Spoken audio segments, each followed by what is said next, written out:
Hello and welcome to our video series on RZ retrofits with the MOVIMOT Flexible Logistics variant.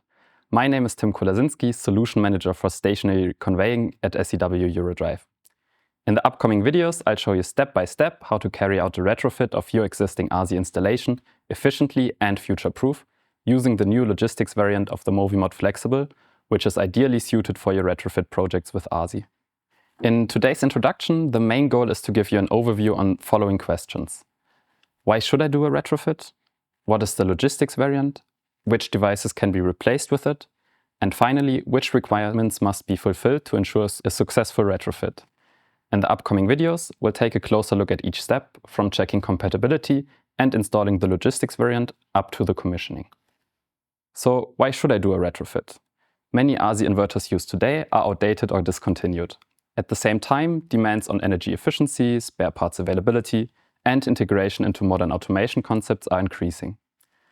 A retrofit ensures operational reliability, simplified maintenance, and compatibility with modern technologies without the need to completely redesign your system.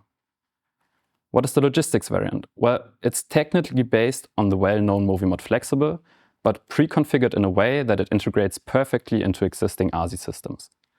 It's fully integrated into our modular MOVIC automation system, ensuring long-term product support and spare parts availability. We also have a separate video on the logistics variant, so if you want to know more, check that out. Finally, what can be replaced and what needs to be considered for a successful retrofit? In principle, any old or problematic inverter with RZ communication can be replaced and modernized using the logistics variant. In the following videos, we'll go through the retrofit process together and explain what to keep in mind at each stage. This includes questions like, is there enough space for installation? Does the combination of motor, inverter and control system work together? And which functions have I used in my RZ profile so far, and can I still use them with the new device? If you're interested in a retrofit with SEW-EURODRIVE or have any additional questions, we're of course happy to support you. You can get in touch either through your usual sales contact or via our website. You can find the link in the description.